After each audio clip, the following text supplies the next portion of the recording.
ధ్యానం అంటే ఏమిటి?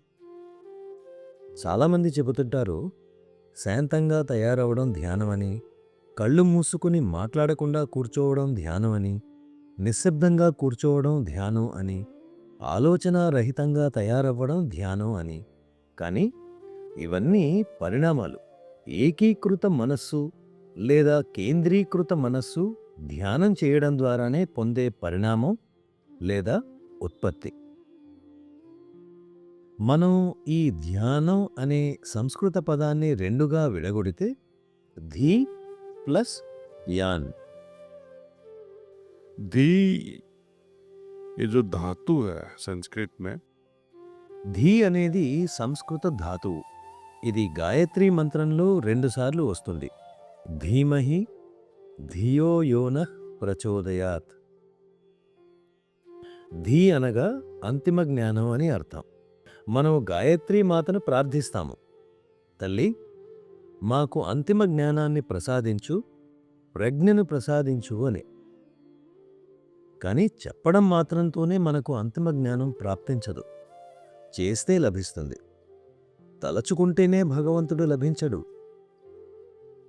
అనుభవంతో కొంత ముందుకు వెళతాము, అనుభవంతో కూడా లభించడు.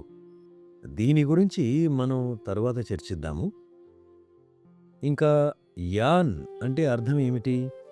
ధీ అంటే మీరు తెలుసుకున్నారు, జ్ఞానం, అంతిమ జ్ఞానం అని. సామాన్య జ్ఞానం కాదు, అంతిమ జ్ఞానం. యాన్ అంటే అర్థం వాహనం. vehicle that transports my consciousness to the ultimate wisdom. నా చైతన్య స్థాయిని అంతిమ జ్ఞానం వరకు తీసుకువెళ్ళే వాహనమే ధ్యానం.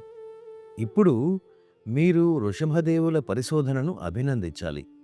ఈ ప్రాణాహుతికి ఉన్న శక్తి ఈ వాహనాన్ని మనం ఉన్న చోటు నుండి మనం ఎక్కడ ఉండాలో అక్కడకు తీసుకుని వెళ్తుంది.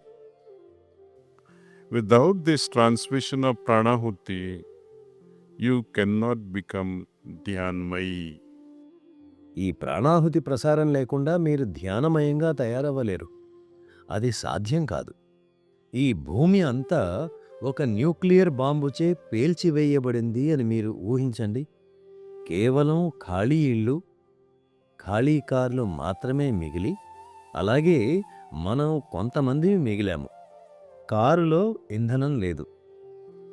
మీరు కారు ఎలా డ్రైవ్ చేయగలరు? దానికి శక్తి కావాలి. దానికి పెట్రోల్ కానీ విద్యుత్ శక్తి కానీ అది నడవడానికి కావాలి. కాబట్టి ధ్యానంలో సామర్థ్యం కలిగిన వ్యక్తి ద్వారా ప్రసారం చేయబడే ఈ శక్తి లేకుండా మీ చైతన్య స్థాయి తదుపరి పరిణామానికి మార్పు చెందదు. ఈ శక్తి ఖచ్చితంగా కావలసిందే. నిన్న చాలామంది కాన్హా శాంతివనంకి వచ్చారు. వాళ్ళ చేత ధ్యానం చేయించాము. మీ చైతన్య స్థాయికి ఈ ప్రాణాహుతి ఏమి చేయగలదో చెప్పడానికి వాళ్లే సాక్ష్యం. అది మారుతుంది.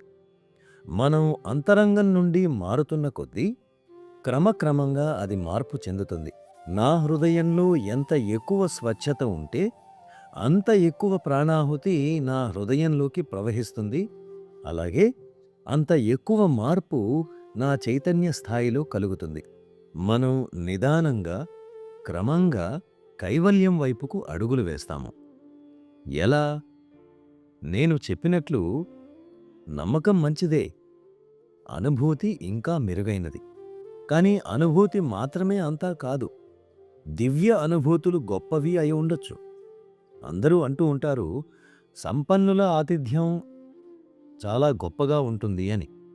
కానీ అదే మనం అలా ధనవంతులుగా తయారైతే, దైవంగా తయారైతే, ఇదంతా పూర్తిగా వేరే విషయం. So now we are moving from mere belief దివ్యానుభూతిని పొందడం, దైవంగా తయారవడం, ఇవి రెండు వేర్వేరు విషయాలు. అంటే మనం ఇప్పుడు కేవలం నమ్మకం నుండి అనుభూతికి, అక్కడి నుండి నేనే దైవంలా తయారవ్వడం వైపుకు పయనిస్తున్నా. ఇందులో తక్కువ స్థాయి ఏమాత్రం పనిచేయదు. తరువాతి అడుగు దైవంలా తయారవ్వడం అయిన తరువాత అత్యంత ఉన్నతమైన అడుగు ఏమిటంటే దాన్ని కూడా వదిలివేయడం. అప్పుడు మాత్రమే నేను ముందుకు కదులుతున్నాను అని, ముందుకు పయనిస్తున్నాను అని మీరు చెప్పగలరు.